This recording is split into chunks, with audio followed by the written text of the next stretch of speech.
Thanks, Scott. And joining us in Studio B this morning, it's a pleasure to welcome the candidate running for the House of Representatives on the Democratic ticket, Mr. Carl Beach. Good morning, sir. Good morning. How are you doing?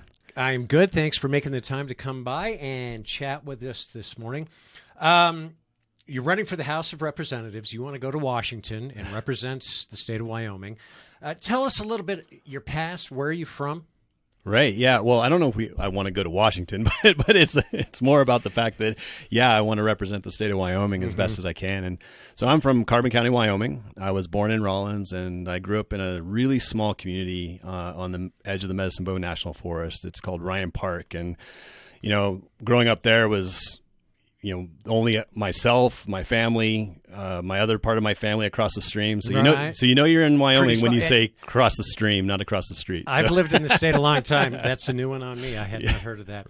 Well, now you are a high school teacher. That's right. And did you begin teaching in Wyoming? I did not. I actually began my career in Colorado. Okay. I went to school at the University of Northern Colorado. That's where I got my education. And from there, I got my teaching certificate.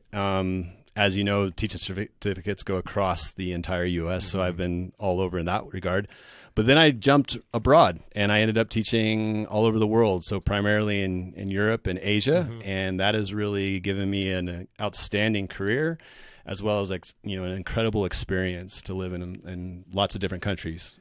You feel, too, that your international experience can help you here back home.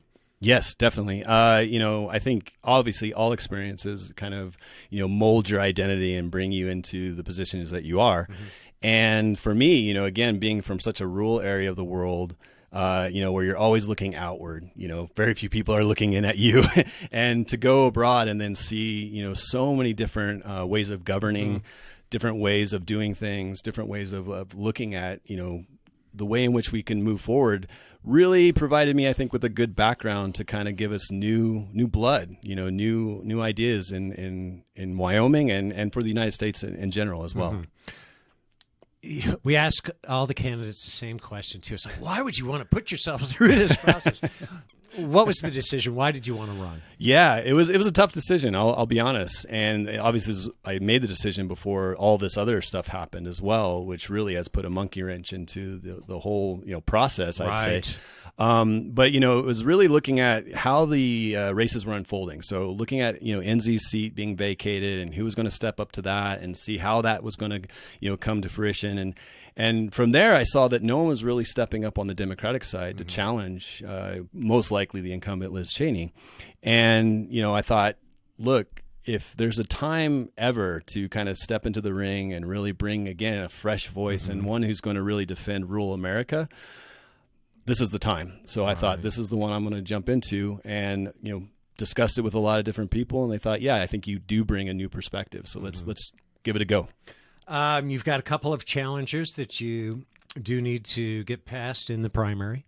And that's coming up soon. Yes, it is. Only less than 2 weeks. And I apologize. I don't know their platforms either, but how do you differ from your other competitors? Right. Well, so the first I'll say is Carol Hefner, and she's easy to distinguish against because she's not even from Wyoming. She's from South Dakota. Oh, geez. She's running multiple races around the country, Alaska, I think New Jersey, maybe. Really? Perhaps. Yeah, she's kind of a perennial candidate. She kind of throws her hat in all over the place and maybe sees what sticks. But that is not really, I think, the person that we should be considering for Wyoming. I'm not sure that's really the right way forward, obviously. From that brief description, I would agree with you. Thank you. I mean, I don't know Carol, or her name is Kitty as well. I don't know her. I don't want to, bag on her or anything, but I just don't think someone not from Wyoming should be, really stepping up to represent Wyoming. So that's first. And then Lynette Graybull, who I have tremendous respect for, and I really appreciate the fact that she's decided to run as well. I think she brings a fresh voice as well to the table, and is someone who I really, we have a really good relationship.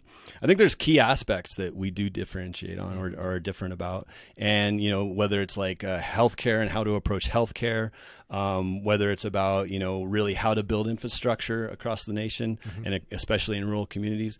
These are the things that I think I bring a little bit more of a practical approach to, not so much a theoretical one. So, I think if you look at our two websites and you kind of look at the way ways in which we go about things. I think that will be a key difference that you'll see there. If you persevere and advance past the primary, you're going up against a pretty big name.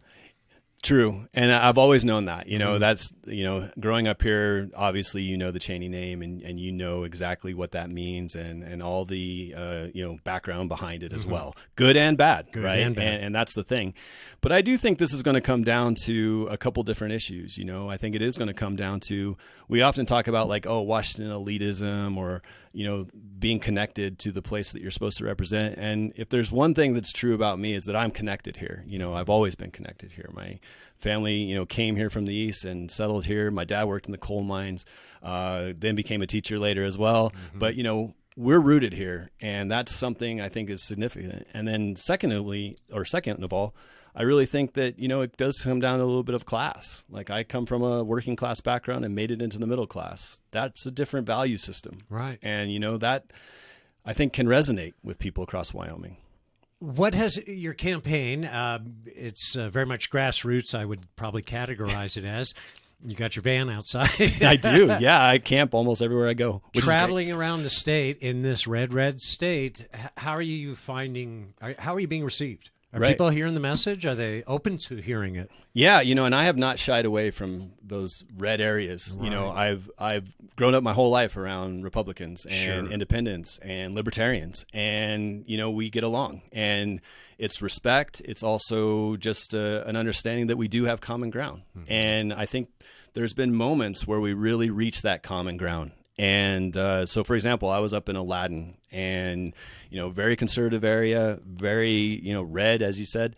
And, as I spoke among all the different people in that area, we had so many commonalities being from such, a rural area. A lot of the concerns that they have are the same concerns I have. It's just how we approach them is a little bit different. And for me, making those bridges isn't as hard as it sometimes seems in this world that we have, with the way media portrays different sides of the issue, the way in which, again, as we were speaking earlier, social media propagates certain levels of interaction, these kind of things. Really, when you get down to it and you're having like the Aladdin picnic, we get along and we actually want to solve the same problems, just different approaches.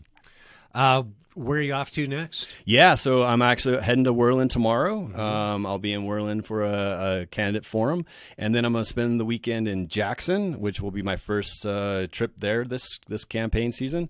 And then after that, I think I've covered all four corners.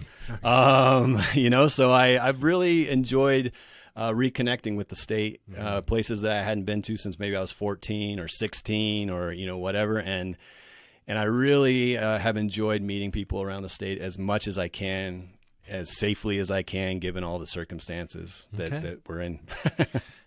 Carl, we thank you for your time, and we wish you good luck on your campaign. And again, we appreciate it, and safe travels, my friend. Thank you very much. I appreciate the invite. It's been great.